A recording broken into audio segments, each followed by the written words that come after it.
Test 4. This is the Ielts listening test.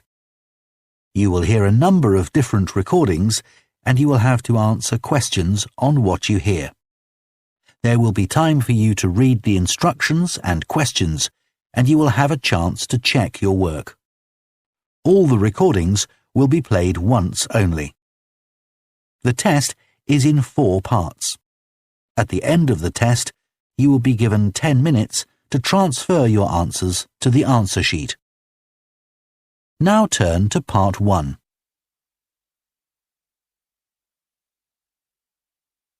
Part 1. You will hear a man phoning the owner of a holiday cottage. First, you have some time to look at questions 1 to 6.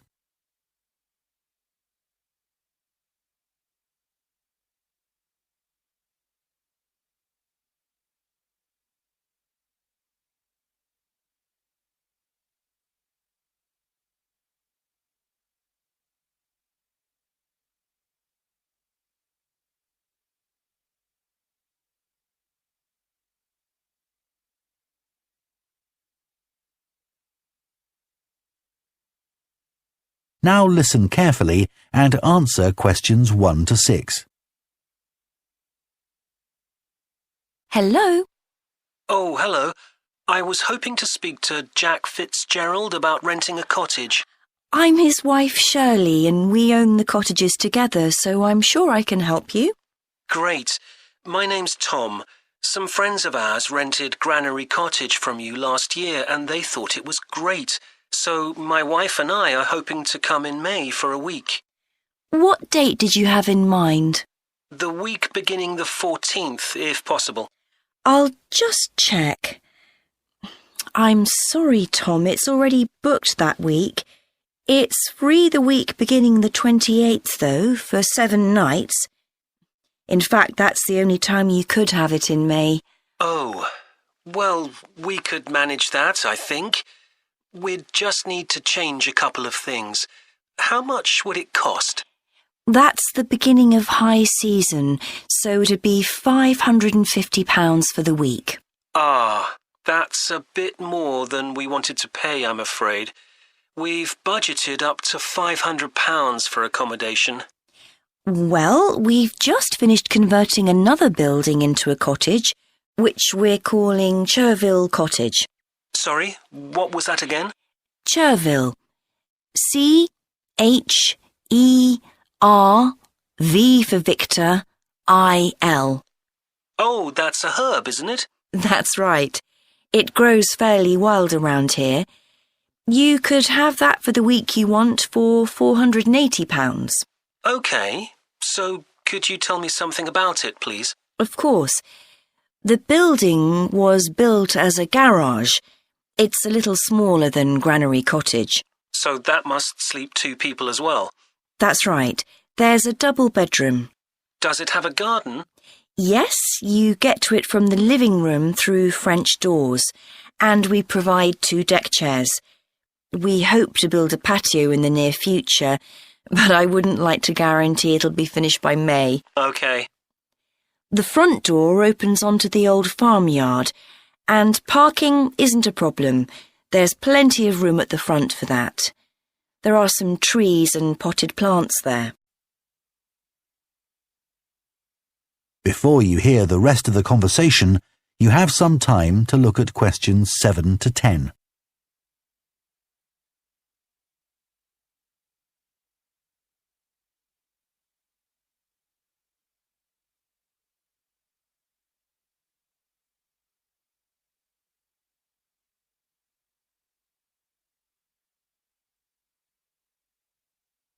Now listen and answer questions 7 to 10. What about facilities in the cottage? It has standard things like a cooker and fridge, I presume. In the kitchen area, there's a fridge freezer, and we've just put in an electric cooker. Is there a washing machine? Yes. There's also a TV in the living room, which plays DVDs too. The bathroom is too small for a bath, so there's a shower instead. I think a lot of people prefer that nowadays anyway. It's more environmentally friendly, isn't it? Unless you spend half the day in it. Exactly. What about heating? It sometimes gets quite cool at that time of year. There's central heating, and if you want to light a fire, there's a stove. We can provide all the wood you need for it. It smells so much nicer than coal, and it makes the room very cosy. We've got one in our own house. That sounds very pleasant. Perhaps we should come in the winter to make the most of it. Yes, we find we don't want to go out when we've got the fire burning. There are some attractive views from the cottage which I haven't mentioned. There's a famous stone bridge. It's one of the oldest in the region, and you can see it from the living room. It isn't far away. The bedroom window looks in the opposite direction and has a lovely view of the hills and the monument at the top. Well, that all sounds perfect. I'd like to book it, please. Would you want a deposit? Yes, we ask for 30% to secure your booking, so that'll be £144. And when would you like the rest of the money? You're coming in May, so the last day of March, please. Fine. Excellent. Could I just take your details so that I can... That is the end of part 1. You now have half a minute to check your answers to part 1.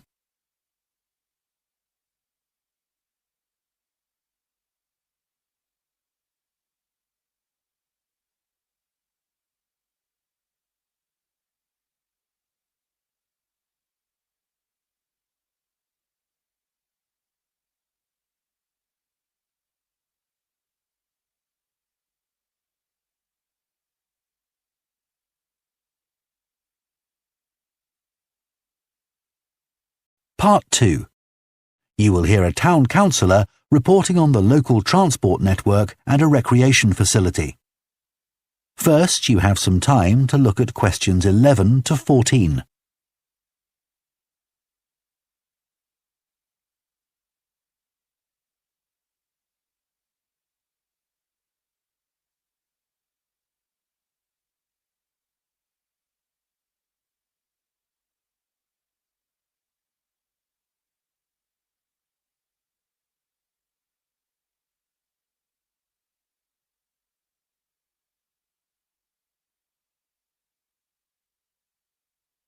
Now listen carefully and answer questions 11 to 14.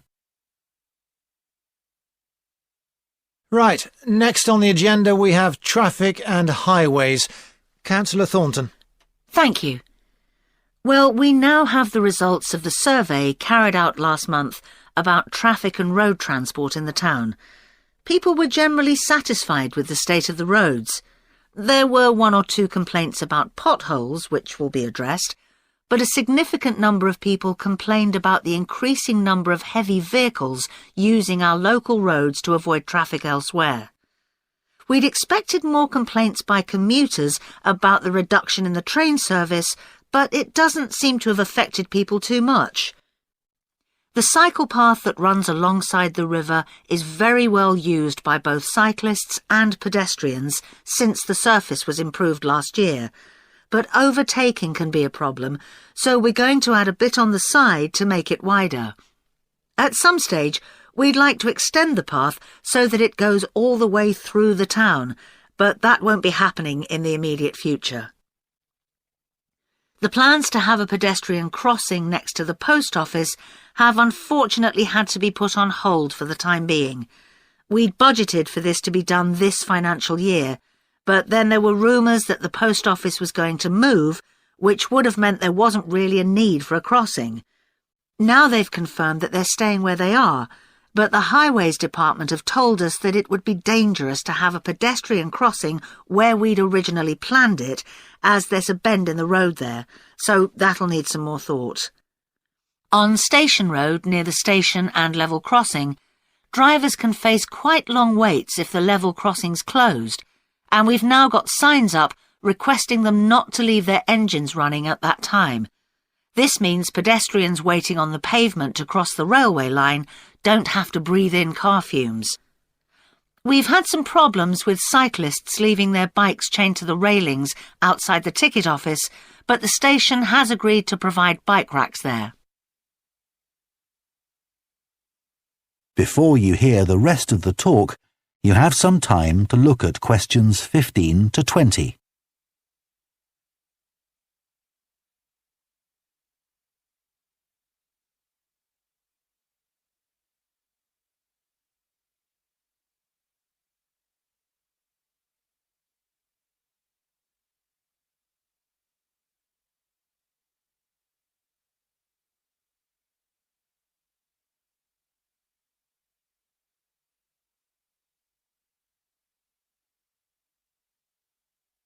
Now listen and answer questions 15 to 20. So next on the agenda is proposals for improvements to the recreation ground. Councillor Thornton again. Well, since we managed to extend the recreation ground, we've spent some time talking to local people about how it could be made a more attractive and useful space. If you have a look at the map up on the screen, you can see the river up in the north and the community hall near the entrance from the road. At present, cars can park between the community hall and that line of trees to the east, but this is quite dangerous for pedestrians, so we're suggesting a new car park on the opposite side of the community hall, right next to it. We also have a new location for the cricket pitch. As we've now purchased additional space to the east of the recreation ground, beyond the trees, we plan to move it away from its current location, which is rather near the road, into this new area beyond the line of trees. This means there's less danger of stray balls hitting cars or pedestrians.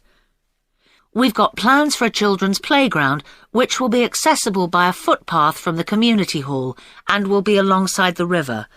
We'd originally thought of having it close to the road, but we think this will be a more attractive location. The skateboard ramp is very popular with both younger and older children. We had considered moving this up towards the river, but in the end we decided to have it in the southeast corner near the road. The pavilion is very well used at present by both football players and cricketers. It will stay where it is now, to the left of the line of trees and near to the river, handy for both the football and cricket pitches.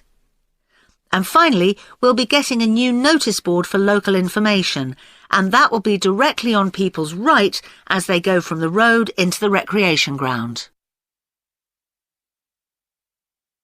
That is the end of part 2. You now have half a minute to check your answers to part 2.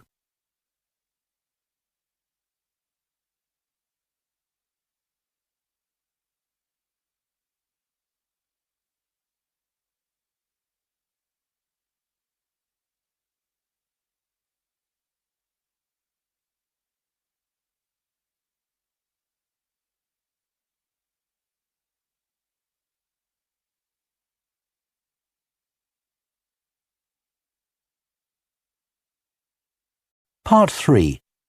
You will hear 2 urban planning students discussing bike-sharing schemes in different cities. First, you have some time to look at questions 21 to 24.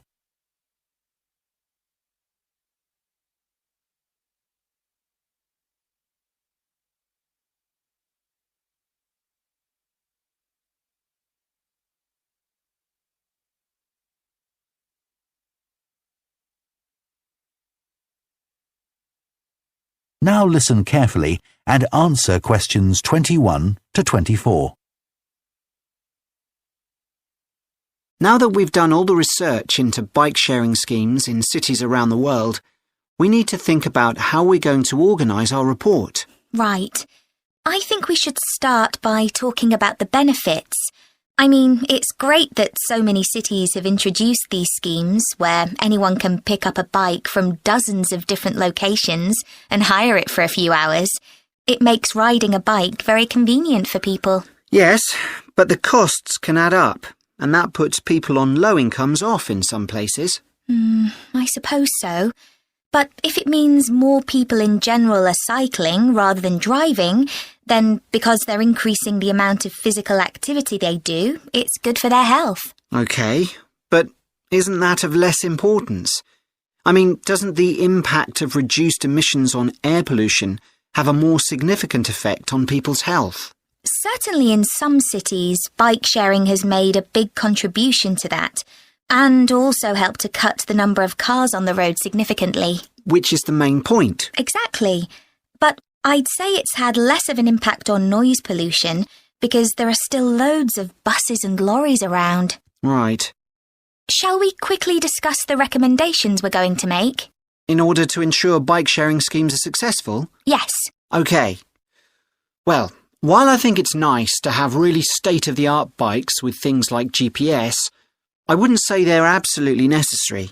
But some technical things are really important, like a fully functional app, so people can make payments and book bikes easily. Places which haven't invested in that have really struggled. Good point. Some people say there shouldn't be competing companies offering separate bike-sharing schemes, but in some really big cities, competition's beneficial. And anyway, one company might not be able to manage the whole thing. Right.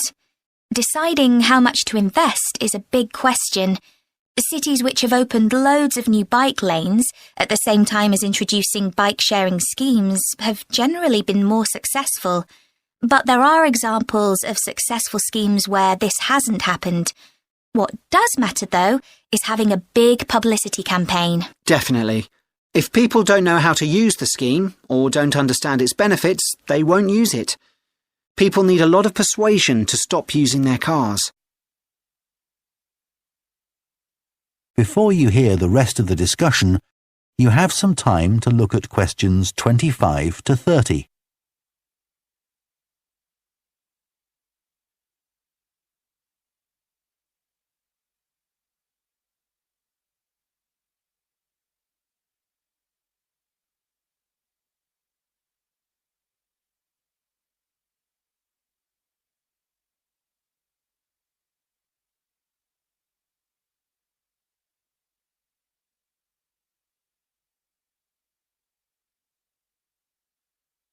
Now listen and answer questions 25 to 30. Shall we look at some examples now and say what we think is good or bad about them? I suppose we should start with Amsterdam, as this was one of the first cities to have a bike-sharing scheme. Yes, there was already a strong culture of cycling here. In a way, it's strange that there was such a demand for bike sharing, because you'd have thought most people would have used their own bikes. And yet it's one of the best used schemes. Dublin's an interesting example of a success story. It must be because the public transport system's quite limited. Not really. There's no underground, but there are trams and a good bus network. I'd say price has a lot to do with it. It's one of the cheapest schemes in Europe to join. But the buses are really slow. Anyway, the weather certainly can't be a factor. No, definitely not. The London scheme's been quite successful. Yes, it's been a really good thing for the city. The bikes are popular and the whole system is well maintained, but it isn't expanding quickly enough. Basically, not enough's been spent on increasing the number of cycle lanes. Hopefully that'll change. Yes. Now, what about outside Europe? Well, bike-sharing schemes have taken off in places like Buenos Aires. They built a huge network of cycle lanes to support the introduction of the scheme there, didn't they? It attracted huge numbers of cyclists where previously there were hardly any. An example of good planning. Absolutely.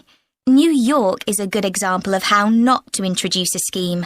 When they launched it, it was more than 10 times the price of most other schemes. More than it costs to take a taxi. Crazy. I think the organisers lacked vision and ambition there. I think so too. Sydney would be a good example to use. I would have expected it to have grown pretty quickly here. Yes. I can't quite work out why it hasn't been an instant success like some of the others. It's a shame, really. I know. OK, so now we've thought about all those... That is the end of part 3. You now have half a minute to check your answers to part 3.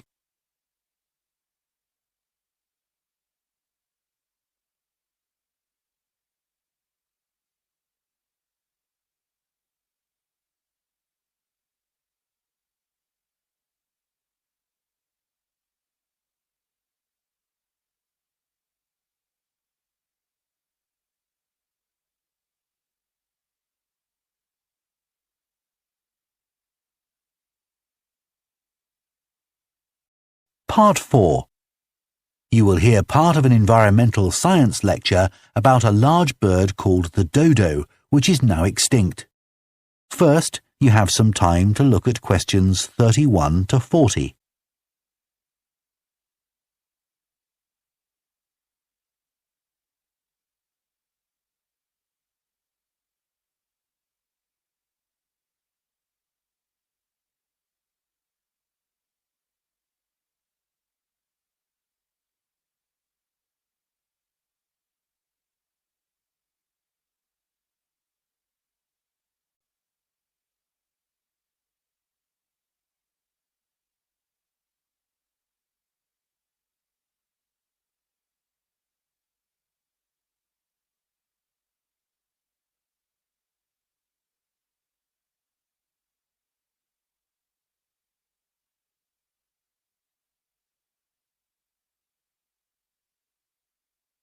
Now listen carefully and answer questions 31 to 40. One of the most famous cases of extinction is that of a bird known as the dodo. In fact, there's even a saying in English, as dead as the dodo, used to refer to something which no longer exists. But for many centuries, the dodo was alive and well, although it could only be found in one place, the island of Mauritius in the Indian Ocean.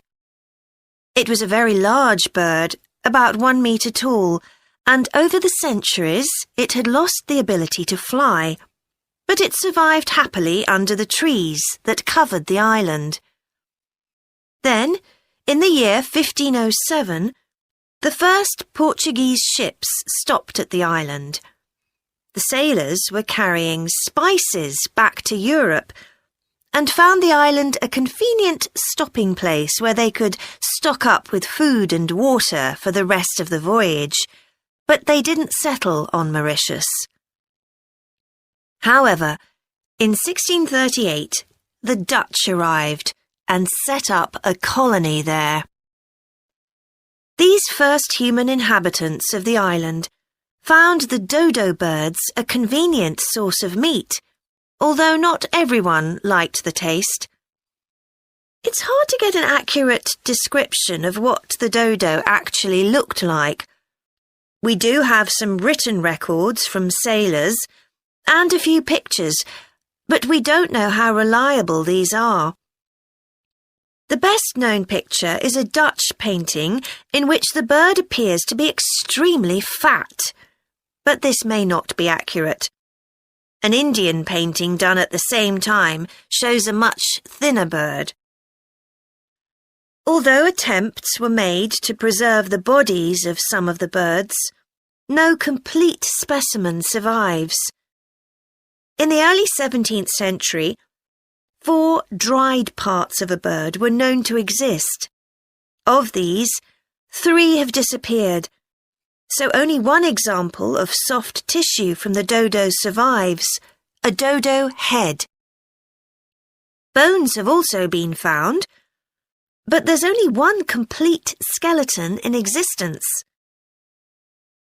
This single dodo skeleton has recently been the subject of scientific research, which suggests that many of the earlier beliefs about dodos may have been incorrect. For example, early accounts of the birds mention how slow and clumsy it was, but scientists now believe the bird's strong knee joints would have made it capable of movement which was not slow, but actually quite fast. In fact, one 17th century sailor wrote that he found the birds hard to catch. It's true that the dodo's small wings wouldn't have allowed it to leave the ground, but the scientists suggest that these were probably employed for balance while going over uneven ground. Another group of scientists carried out analysis of the dodo's skull. They found that the reports of the lack of intelligence of the dodo were not borne out by their research, which suggested the bird's brain was not small, but average in size.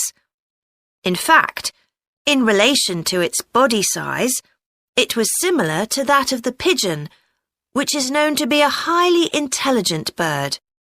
The researchers also found that the structure of the bird's skull suggested that one sense which was particularly well developed was that of smell.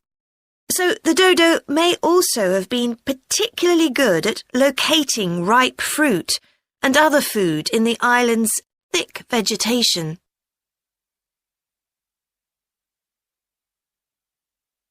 So it looks as if the dodo was better able to survive and defend itself than was originally believed. Yet, less than 200 years after Europeans first arrived on the island, they had become extinct. So what was the reason for this? For a long time it was believed that the dodos were hunted to extinction. But scientists now believe the situation was more complicated than this. Another factor may have been the new species brought to the island by the sailors.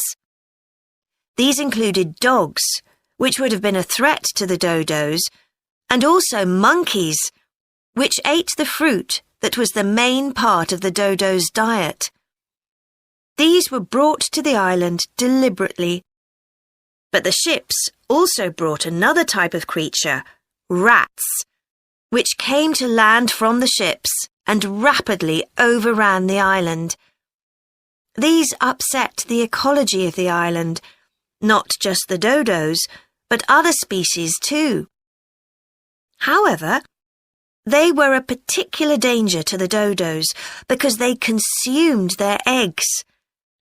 And since each dodo only laid one at a time, this probably had a devastating effect on populations. However, we now think that probably the main cause of the bird's extinction was not the introduction of non-native species, but the introduction of agriculture. This meant that the forest that had once covered all the island and that had provided a perfect home for the dodo was cut down so that crops such as sugar could be grown. So, although the dodo had survived for thousands of years, suddenly it was gone. That is the end of Part 4. You now have 1 minute to check your answers to Part 4.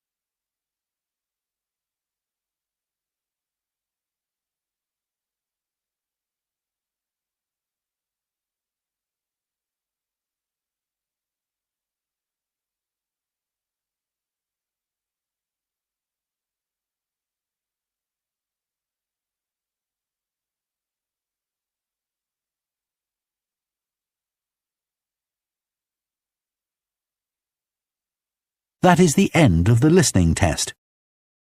In the Ielts test, you would now have 10 minutes to transfer your answers to the answer sheet.